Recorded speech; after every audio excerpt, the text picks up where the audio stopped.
Welcome to Forest Learning's Forester Time, live education webinars for schools around Australia, where you'll be hearing from professional foresters and wood processors, all about themes to do with sustainable forest management and renewable wood products.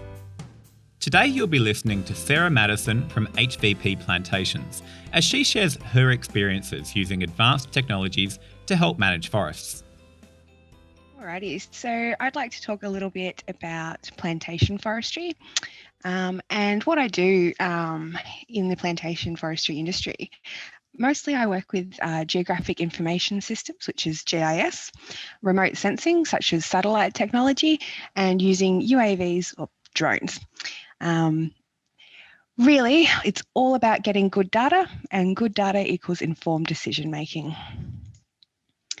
So I work as a small business owner of geologic spatial services, and we provide GIS and UAV services across northeast Victoria to companies such as HV Plantations.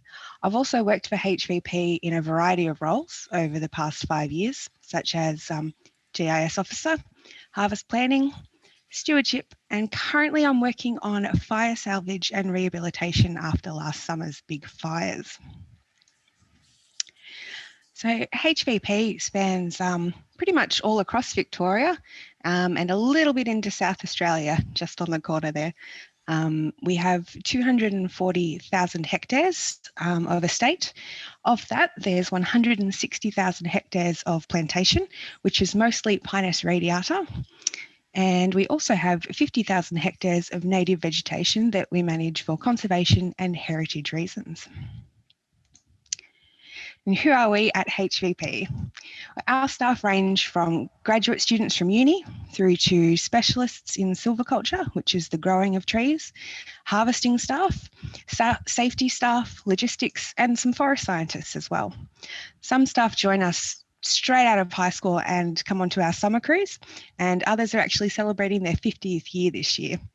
And we're all firefighters, and this is our yearly fire training day. So we all get certified every year with the CFA so that we can help look after our forests and communities every summer. Okay. How did I get into forestry? I didn't start working in forestry until I was in my mid-20s. I went to high school in Albury on the New South Wales-Victorian border. I studied drama, art and music and did not do any maths or sciences. I didn't see a forestry degree in my future, but I managed to get through it anyway. So even if you don't think that that's potentially where you're heading, you can change your mind later and still get there anyway. So I've recently completed a Bachelor of Environmental Science, Land and Water at Charles Sturt Uni, and I thought that was really great. It was very flexible and it let me do a lot of GIS, and it also let me even do some computing subjects in an environmental science degree, which was very helpful. So what I do in the forest, my favourite thing is flying the drone. The drone I use is a DJI Phantom Pro 4.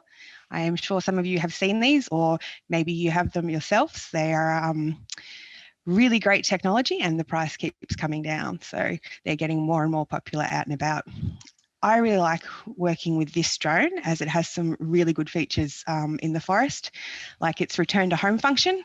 If something goes wrong, it will come back to me, and that's very comforting. It's got really good stability for taking photos on windy days, things like that.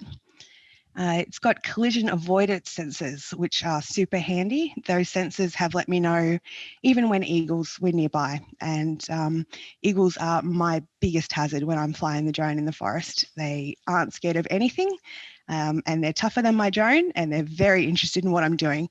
And I have a bit of a theory that it looks almost like a chicken to them, so they definitely come in for a look on most of my flights. Different kinds of drone flights that we do require different kinds of flight planning. This is one of the most intensely planned flights that I've done. This was a stand of trees in the forest. It was a bit of a hill, a few hills in the middle and a few gullies, and we just put some seedlings in. So they're tiny little seedlings about the size of your hand. and it can be very difficult to get clear photos of those. So what I was trying to do was capture enough photos to stitch together a really nice map so that we could actually count all of the seedlings that had survived after being planted. So this was my flight path. Each of those lines the drone travelled along, and it was quite clever, the technology now. So it knew what the rise and fall of the hill was underneath it, and it adjusted its own height to keep it at a relatively even height above the ground all the way across the block. And each one of those little dots is a photo point.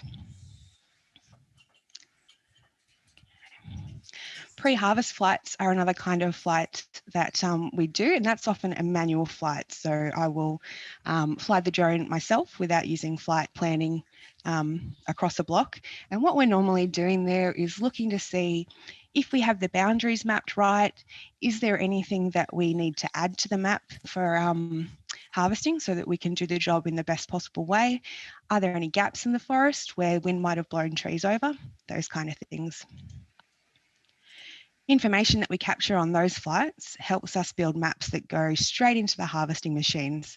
So they use iPads and other computer tech in their machinery so that they can harvest the block in a way that promotes the best environmental and product outcome.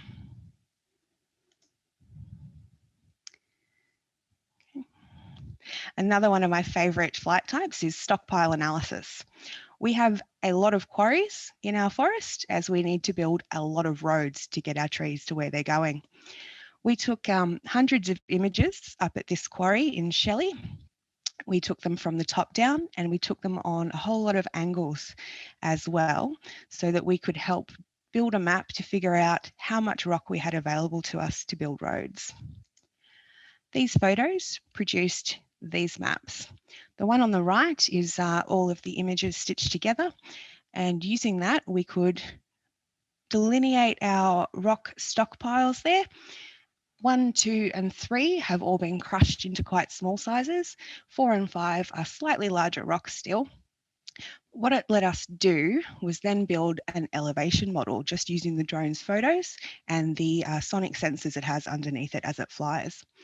So the area in blue on the left is the part of the quarry that is very low and comes all the way up to the rock stockpiles, which are the yellow, and the top wall of the quarry in the bright red there.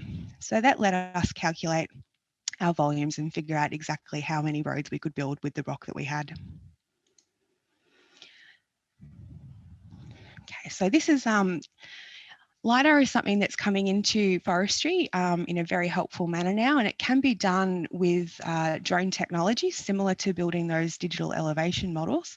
And it can also be done with ground vehicles, or even with a backpack, I believe. Some folks can stick a backpack on and go and capture this data for us.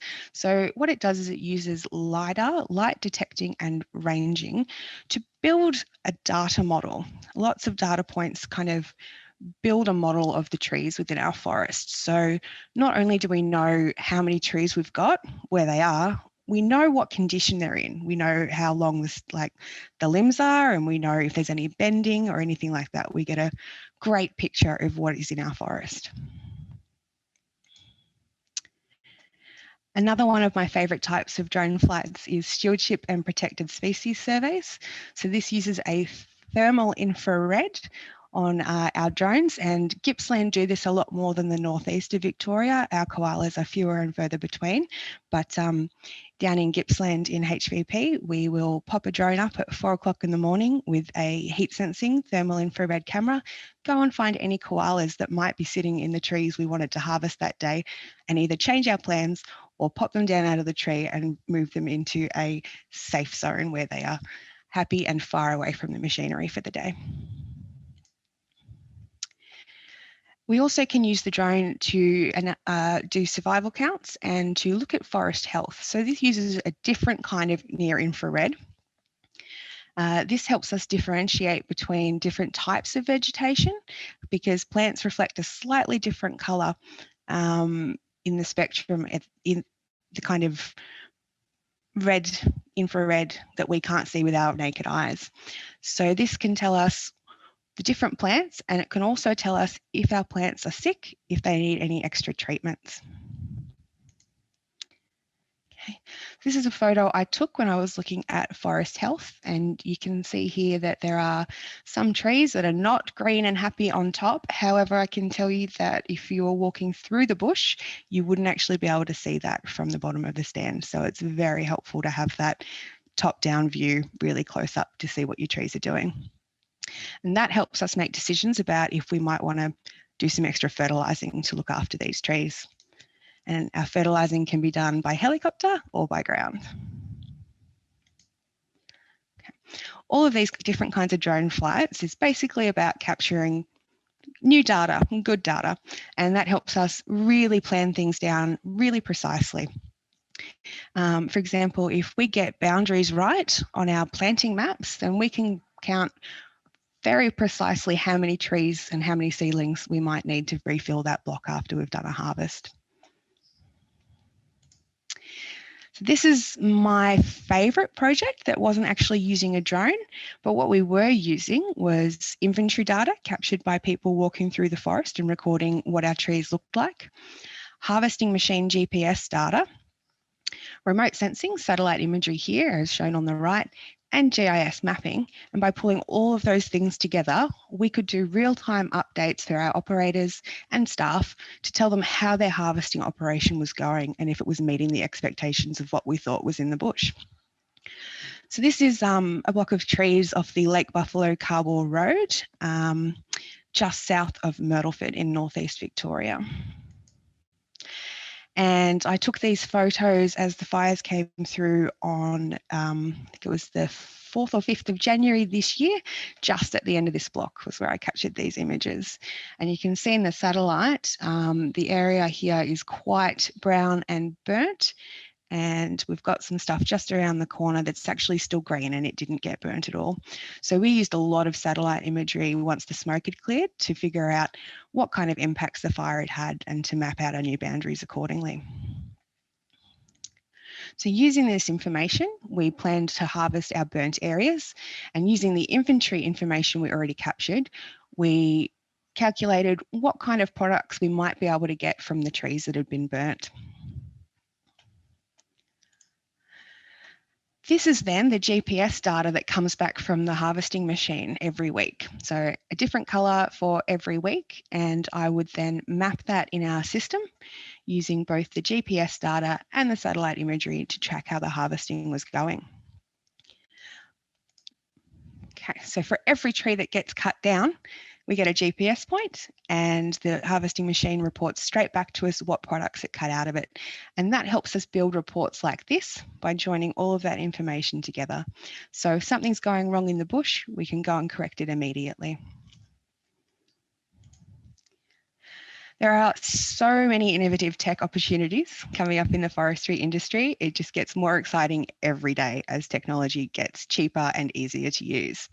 Drones, obviously, remote sensing like satellite technologies, LiDAR mapping and inventory, virtual reality like Beth talked about earlier, and even augmented reality for planning blocks, which is similar to what apps like Pokemon use. So you're seeing reality, but with an extra overlay for you in the bush, which is very helpful for planning. There's a lot of different career paths into forestry, much like Gavin talked about. Just within our business, we've got technology and IT solution specialists, GIS specialists, scientists, land and water managers, people that look after our products and our customers at the mills. We've got logistics and wood flow who manage all the trucks and get our product where it needs to go. We have safety and community specialists, and we have our roading and quarries.